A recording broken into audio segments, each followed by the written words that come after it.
Hello students, good morning all of you. हम लोग जो अपना 11th की जो बेसिक केमिस्ट्री है उसके बारे में पढ़ रहे थे। 11th की बेसिक केमिस्ट्री के अंदर हम लोगों ने काफी चीजें पढ़ ली हैं। उसके अंदर आप लोग को लास्ट मैंने बताया था कि कौन कौन से आपकी एसआई यूनिट्स होती हैं, उनको कैसे उनका क्या प्रतीक होता है और क्या क्या उनकी यूनिट्स लिखी जाती हैं, और उनके बारे में भी हम लोगों ने पढ़ा। द्रव्यमान क्या होता है, आयतन क्या होता है, डेंसिटी क्या होती है, टेम्परेचर क्या होता है, किन में इनको मापा जाता है ना। और टेम्परेचर के 3 बताए थे आपको, degree Celsius, kelvin, degree Fahrenheit, उनको बदलने का भी। एक्चुअली ये चीज याद रखना कि उनको बदला कैसे जाता है, ये जरूर पूछ सकते हैं। डिग्री सेल्सियस को केल्विन में कैसे बदलते हैं, तो 273.15 ऐड करके जो बदलते हैं। और आपका अगर डिग्री सेल्सियस को केल्विन फ़ारेनहाइट में बदलना है तो हम लोग क्या करते हैं, 9/5 डिग्री सेल्सियस प्लस 32, ये वाला फॉर्मूला अपनाते हैं। तो आप लोग को ये याद रखने पड़ेंगे, ठीक है ना, कि इनका फॉर्मूला क्या है, किस टाइप से इनको बदला जाता है। तो ये हो गया। उसके बाद में नेक्स्ट जो हमारा टॉपिक आता है आज का, वो आता है रसायन विज्ञान में मापन।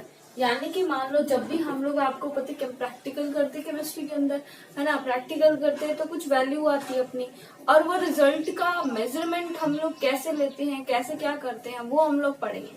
अब देखो, जैसे आप प्रैक्टिकल करते हो, कुछ भी करा आपने, ठीक है, अब आपको बुक के अंदर उसकी वैल्यू कुछ मिलेगी फिक्स, और आप प्रैक्टिकल जब करते हो तो उसकी वैल्यू कुछ और आती है ना।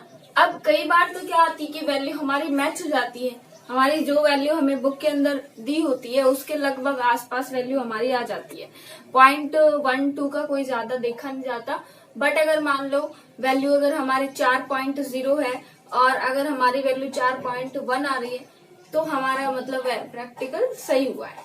लेकिन अगर वैल्यू आ रही है 4 पॉइंट, आपकी वैल्यू खुद की प्रैक्टिकल की वैल्यू आ रही है 6, तो वो प्रैक्टिकल क्या हो गया, व्यर्थ हो गया ना।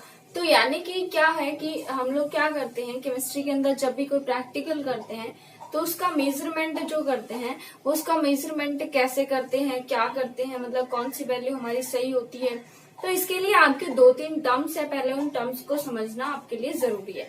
अब देखिए, पहली टर्म्स क्या है कि जब भी हम लोग प्रैक्टिकल जो वैल्यू का रिजल्ट लेते हैं, जो हमारा प्रैक्टिकल हमने किया है उसका जो रिजल्ट लेते हैं वो परिशुद्ध होना चाहिए और यथार्थ होना चाहिए। अब ये 2 टर्म्स आपको पढ़नी होती क्या है कि जो भी परिणाम होता है, जो परिणाम हम लोग लेते हैं, वो परिणाम क्या होना चाहिए, परिशुद्ध और यथार्थ।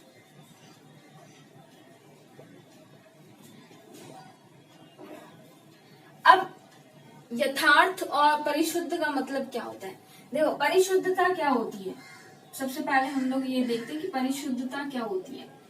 परिशुद्धता क्या होती है कि जो भी आपने क्या लिया, प्रैक्टिकल किया, तो वो प्रयोग जो आपने किया, प्रयोग के जो आपके परिणाम प्राप्त हुए हैं,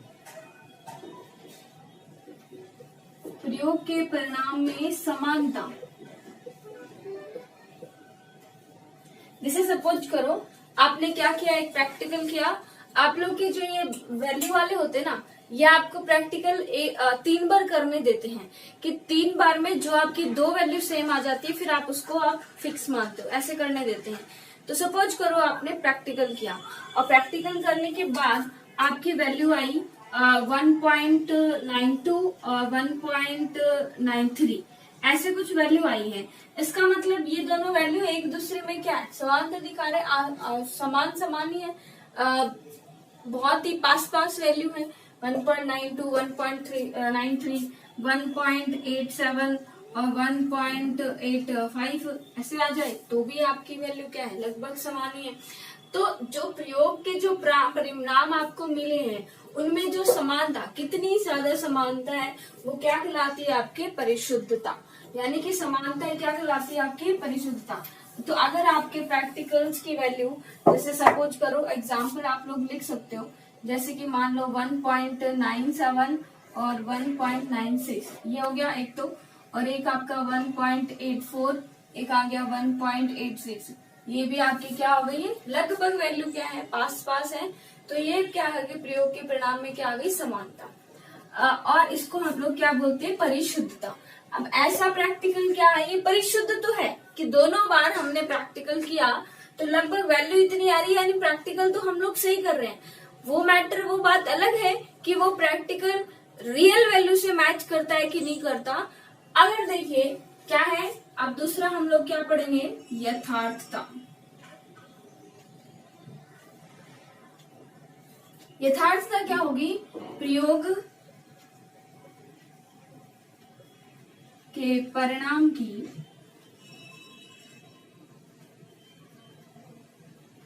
वास्तविक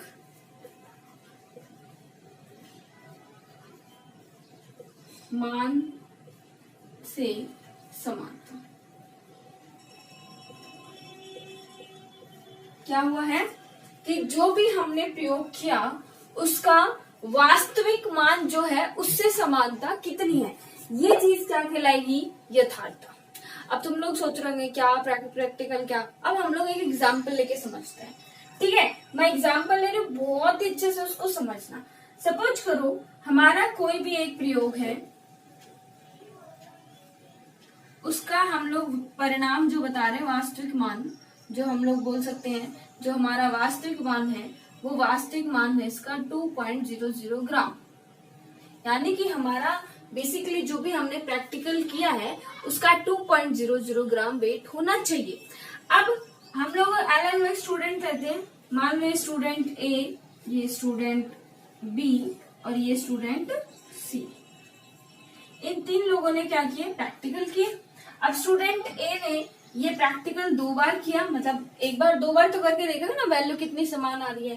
तब इसकी वैल्यू आई 1.94 और इसकी आई 1.96।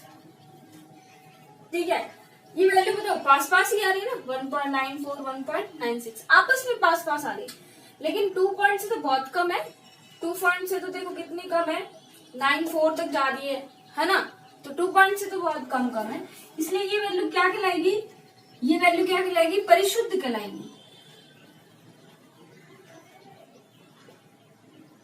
ये वैल्यू क्या है, परिशुद्ध है, बट यथार्थ नहीं है क्योंकि वास्तविक मान से इसका कोई लेना देना नहीं है, वास्तविक मान से काफी दूर है।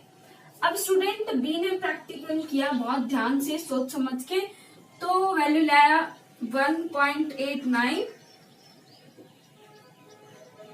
और 1.94। ठीक है, इस स्टूडेंट बी ने प्रैक्टिकल किया, भाई लो मैं करता हूँ, और इसने प्रैक्टिकल की वैल्यू लाई 1.89 1.94। अब ना तो इसकी वैल्यू में इन दोनों में कोई समानता है, ये तो 1.89 पे और ये 1.94 पे, 5 का डिफरेंस नहीं आ सकता, और ना इसकी वैल्यू इससे मैच कर रही है, इससे भी कहाँ मैच कर रही है, 2.00 से भी 5 का डिफरेंस 6 का डिफरेंस आ रहा है, यहाँ पे इतना डिफरेंस तो आ नहीं सकता। तो यानी कि ना ही तो ये परिशुद्ध है और ना ही ये यथार्थ है, दोनों ही नहीं है। अब स्टूडेंट सी आया कि लो भाई तुम दोनों से तो हुआ नहीं है, मैं और करके देख लेता हूँ, है ना।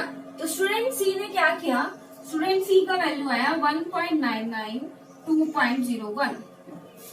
उसने जब प्रैक्टिकल किया तो एक बार उसकी वैल्यू आई 1.99 और एक बार 2.01। ठीक है, अब देखिए ये वैल्यू क्या है, आपस में सेम सी, 2 का ही डिफरेंस है, तो परिशुद्ध तो है ही है। अब हम लोग क्या देखते हैं नेक्स्ट, कि इस वैल्यू की समानता वास्तविक मान से है कि नहीं है। देखो 1.992 में 1 का डिफरेंस है, 2.01 में 1 का डिफरेंस है, तो यानी कि ये वैल्यू क्या है, यथार्थ भी है। ठीक है, अब ये वैल्यू क्या है, परिशुद्ध भी है और यथार्थ भी है। तो समझ आया होगा, परिशुद्धता होती है कि जो भी हमने प्रैक्टिकल किया है उन दोनों की वैल्यू में समानता, और यथार्थता क्या होती है कि जो आपने प्रैक्टिकल किया है उससे जो वैल्यू आई है उसकी वास्तविक मान से कितनी समानता है। अगर है तो वह वैल्यू यथार्थ कहलाएगी, नहीं है तो वैल्यू यथार्थ नहीं कहलाएगी। अब ये तो बात हो गई हमारे परिशुद्ध और यथार्थ की, कि परिशुद्ध है यथार्थ है, आपको पता होना चाहिए इसका मतलब क्या होता है, जस्ट ये चीज हुई है। अब देखिए कि केमिस्ट्री में हम लोग जो मापते हैं उसके लिए हम लोग यूज करते हैं सार्थक अंक। अब ये टॉपिक सिर्फ केमिस्ट्री का नहीं है, फिजिक्स के अंदर भी आप लोग के ये टॉपिक आता है सार्थक अंक, क्योंकि मापन करते हैं, मापन में कैसे मापते हैं हम लोग, वैल्यू को कैसे क्या लिखेंगे वो हम लोग पता करेंगे सार्थक अंक से। आपके 1 नंबर का क्वेश्चन यहाँ से पक्का आता है। आपको कोई भी वैल्यू दी जाती है और उस वैल्यू में पूछा जाता है कि यहाँ पे सार्थक अंकों की संख्या कितनी है। सार्थक अंक क्या होता है? सार्थक मीन्स क्या बोल सकते हैं, जिसका कोई अर्थ हो, यानी कि वो वैल्यू यूजफुल है। उसके अलावा अगर मान लो हम लोगों ने क्या लिखा 0.0021 और इसका लिखा हमने यहाँ पे सार्थक अंक 2 है, यानी कि यहाँ पे 2 ही वैल्यू क्या है आपकी यूजफुल है, बाकी का कोई मतलब नहीं है। ठीक है ना। तो अब देखिए सार्थक अंक के बारे में हम लोग पढ़ते कि सार्थक अंक होते क्या है। तो बहुत ज्यादा आप लंबे चौड़े रूल रेगुलेशन याद नहीं करने, आपको बस मैं थोड़े से आपको 2-4 रूल्स बताऊंगी, आप बस उनको ध्यान से रखना। फिर आप कहीं पर भी सार्थक अंक बता दो कि इसके अंदर इतने सार्थक अंक होते हैं। बस क्वेश्चन यही पूछा जाता है कि इस वैल्यू के अंदर कितने सार्थक अंक हैं। ओके, अब देखिए जितने भी आपके नॉन जीरो टर्म्स होती है, non zero terms means zero को छोड़ के 1 2 3 4 5 6 7 8 9, 1 से लेके 9 तक जितने भी नॉन जीरो यानी कि जीरो को छोड़कर जितने भी टर्म्स आती हैं, अगर वो एक साथ लिखी हुई है तो वो हमारे किसके अंदर आएंगी, सार्थक अंकों में। तो क्या लिख सकते हैं हम लोग, first non zero term, zero को छोड़कर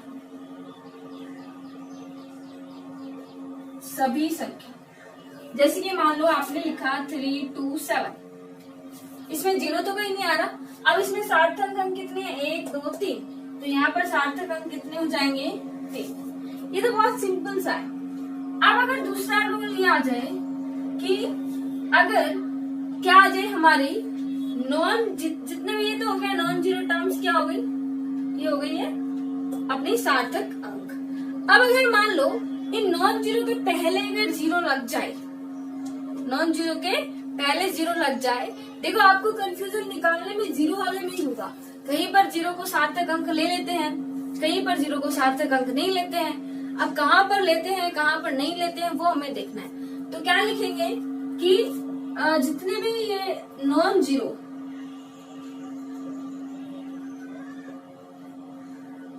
डिजिट बोल सकते हैं हम लोग, नॉन जीरो जो डिजिट है से पहले आने वाले जीरो को सार्थक अंक नहीं माना जाता।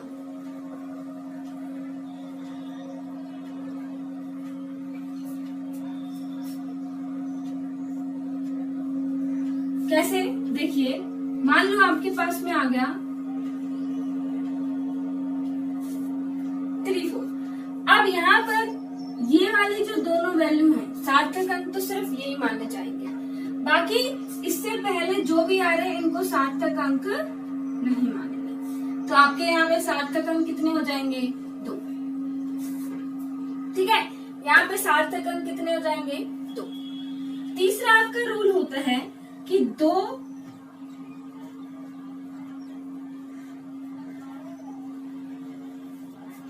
नॉन जीरो डिजिट के बीच आने वाले शून्य को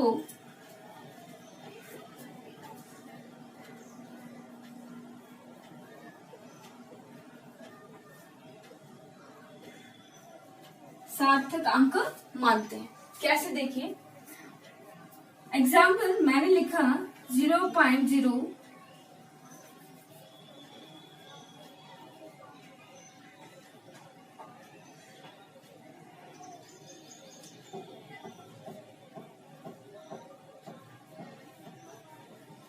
ठीक है। अब यहाँ पर सार्थक अंक कितने हो जाएंगे, 1 2 3 4 5 6 7। तो यहाँ पर ये जो बीच में जीरो आ रहे हैं, ये देखिए 2 नॉन जीरो ही है और ये भी दोनों क्या है, नॉन जीरो है, जीरो नहीं है। तो नॉन जीरो के बीच में अगर कोई जीरो आ रहा है तो वो सार्थक अंक माना जाएगा। तो यहाँ पे टोटल में कितने हो जाएंगे, 1 2 3 4 5 6 7। तो यहाँ पर कुल कितने अंक हो जाएंगे, सार्थक अंक 4। तो 0 का समझ आया कि अगर आपके सार्थक अंकों से पहले नॉन जीरो डिजिट से पहले, अगर नॉन जीरो जो है उन डिजिट से पहले अगर 0 आ रहे हैं तो आपके वो क्या होंगे, सार्थक अंक नहीं होंगे, बीच में आ रहे हैं तो होंगे। और एक चीज याद रखना, दशमलव का यहाँ पे कोई रोल नहीं है। मान लो मैंने ये दिया 5.34, 51.34, यहाँ पे कितने सार्थक अंक है, दशमलव का कोई लेना देना नहीं है, 1 2 3 4, 4 सार्थक अंक होंगे। तो जितने भी नॉन जीरो टर्म्स होती है वो सारी सार्थक अंक होती हैं। अगर नॉन जीरो डिजिट है उससे पहले अगर 0 आ रहे तो सार्थक अंक नहीं आएंगे, बीच में आ रहे तो सार्थक अंक माने जाएंगे। अगर हमारे फ्रैक्शन दशमलव के अंदर कोई वैल्यू आ रही है तो हम उसको लेंगे सार्थक अंक बिल्कुल आराम से, 1 2 3 4। अभी देखिए एक चीज और आती है, वो चीज क्या आती है, देखिए मैं एक रूल और बताती हूँ आपको कि यदि दशमलव के बाद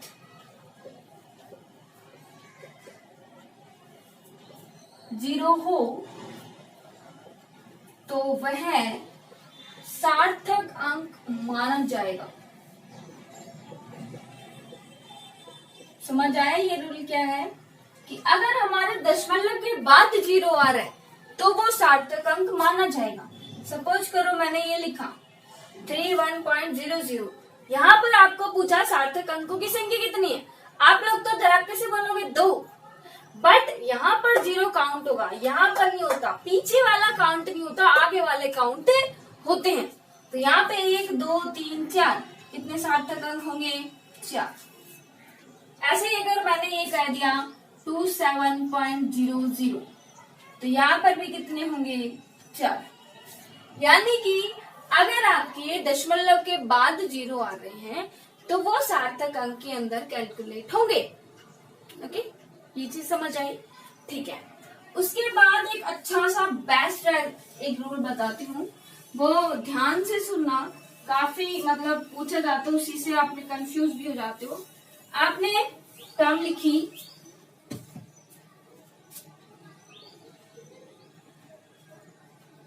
ये लिखी, यहाँ पे सार्थक अंक कितना होगा, यहाँ पे सार्थक अंक होगा 1 2 3 4 5।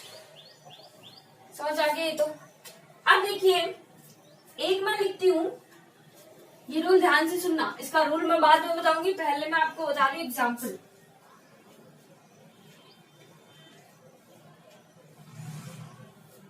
यहाँ पर तो सार्थक अंक कितने हैं और यहाँ पर सार्थक अंक कितने हैं। आप लोग क्या करोगे, ऐसे देख के बताओगे, यहाँ पे तो 3 हो गए और यहाँ पर 1 2 3 4 हो गए, बट गलत है। यहाँ पे 1 सार्थक अंक है और यहाँ पे 4 सार्थक अंक है। ये चीज तो यहाँ से ही आई है कि दशमलव के बाद है तो उसको काउंट करेंगे, और अगर दशमलव के बीच में भी कोई आ जाता है तो उसको भी काउंट करना पड़ेगा, है ना। लेकिन यहाँ पर चूंकि कोई दशमलव नहीं है,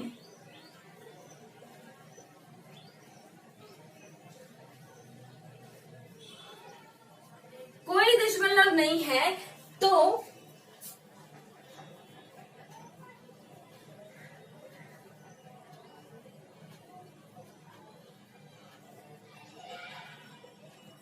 जीरो सार्थक अंक में काउंट नहीं होगा। जैसे कि मान लो यहाँ पे इस प्रकार से आपको दिया है तो यहाँ पे ये दोनों काउंट नहीं होंगे, सिर्फ एक यही काउंट होगा। मान लो आपको ऐसे करके ऐसे कुछ भी वैल्यू देते हैं सपोज करो, तो आपको क्या करना है, सिर्फ यही सार्थक अंक होगा, आगे की कोई भी टर्म सार्थक अंक नहीं होगी। सपोज करो आपको दे दिया 5 × 10⁻7, तो यहाँ पर ये वाली होगी, ये वाली नहीं होगी। अच्छा ये हम बाद में करेंगे, पहले हम लोग इन पे आते हैं कि यहाँ पे अगर आपका कोई भी फ्रैक्शन, यहाँ पे पॉइंट दशमलव नहीं दिया गया है, तो अगर दशमलव नहीं दिया गया है तो नॉन जीरो डिजिट को ही हम लोग सार्थक अंक मानेंगे, बाकी जो 0 है उसको सार्थक अंक नहीं मानेंगे। तो ये आपके सार्थक अंक के अंदर काउंट नहीं होगा। तो यहाँ पे भी सार्थक अंक आपका बनेगा 1। अगर आपका 5230000 करके है तो यहाँ पर तो सार्थक अंक कितने हो जाएंगे, 1 2 3 4 5 6। इसमें से आपको पता है नॉन जीरो टर्म्स 3 है और 3 आपके 0 है, तो सार्थक अंक बचे आपके 3, कि ये तो तीनों काउंट नहीं होंगे और ये तीनों काउंट होंगे। लेकिन अगर मैं इसी को ऐसे लिख देती हूँ तो आपके सार्थक अंकों की संख्या बताओ, तो 1 2 3 4 5 6 7, ठीक है ना। तो यहाँ पे सार्थक अंकों की संख्या कितनी हो गई है? 7। 1 2 3 4 5 6 7। अब ये भी काउंट हो जाएंगे दशमलव के बाद 0 लगने से। तो आपको समझ आए, ये वाला रूल बहुत इंपॉर्टेंट है और पूछा जाता है, क्योंकि इसी में बच्चे कंफ्यूज हो जाते हैं। इसके अंदर तो 4 हो गए, इसके अंदर तो इन जीरो काउंट कर लिया, इसके अंदर इन जीरो काउंट नहीं किया। तो इसका रूल क्या होता है कि अगर दशमलव लग रहा है, अगर दशमलव के बाद 0 है तो उनको सार्थक अंक मानेंगे, लेकिन अगर आपके वैल्यू के अंदर दशमलव है ही नहीं तब आप उन 0 को सार्थक अंक नहीं मानोगे। इतनी चीज समझ आई, उनको आप सार्थक अंक नहीं मानोगे, ठीक है। तो ये सार्थक अंक के कुछ रूल्स हैं कि कैसे आपको पता चला सार्थक अंक होते कैसे हैं। पहला कि जितने भी अपने नॉन जीरो डिजिट है वो सारे सार्थक अंक होंगे। दूसरा, अगर हमारे पहले तो नॉन जीरो, जैसे कि मैंने 5 2 7 लिखा, तो इसमें 3 सार्थक अंक हो जाएंगे।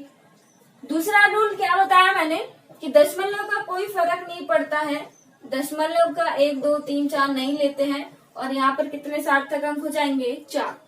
फिर हम लोगों ने बताया जीरो के टर्म्स का, तो अगर दशमलव से मान लो नॉन जीरो टर्म से पहले 3 2 4 से अगर पहले 0 लगे हैं तो ये आपके काउंट नहीं होंगे और ये वाले काउंट होंगे, तो ये इसमें सार्थक अंक सिर्फ 3 होंगे।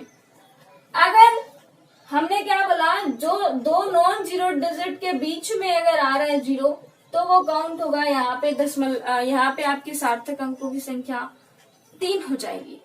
और अगर हम लोग बोल रहे हैं कि अगर हमारा दशमलव के बाद अगर 0 आ रहा है तो हमारा वो भी काउंट होगा, तो यहाँ पे सार्थक अंकों की संख्या कितनी हो जाएगी? 4। नेक्स्ट रूल हम लोगों ने देखा कि अगर हमारे पास में कोई भी वैल्यू में दशमलव नहीं दिया, अगर हमें प्रतिशत नहीं हो रहा, शो नहीं हो रहा है, तो जो नॉन जीरो डिजिट के दबाव होंगे तो यहाँ पे सार्थक अंक की संख्या हो जाएगी 1। आई होप आपको सारे रूल समझ आ गए होंगे और आप इनको अच्छे से पढ़ोगे। अब देखिए, आपको सार्थक अंक पता चल गया कि कैसे हम लोग कैलकुलेट करते हैं। अब तक तो सिर्फ आपको वैल्यू कुछ भी दे दी जाएगी, आप बता दोगे, ठीक है। आप तो सपोज करो मैंने दे दी 0.00364, कितनी सार्थक अंक है? 1 2 3, ये तो काउंट हो गए नहीं, है ना। और मैंने दे दिया आपको 151000, कितने हैं? 1 2, ये तो काउंट हो गए नहीं। फिर मैंने यहाँ पे 0 लगा दिया तो 1 2 3 4 5 6 हो जाएंगे, है ना। तो इस प्रकार से आप लोग क्या देख सकते हो, सार्थक अंक देख सकते हो कि किसके अंदर कितने होंगे।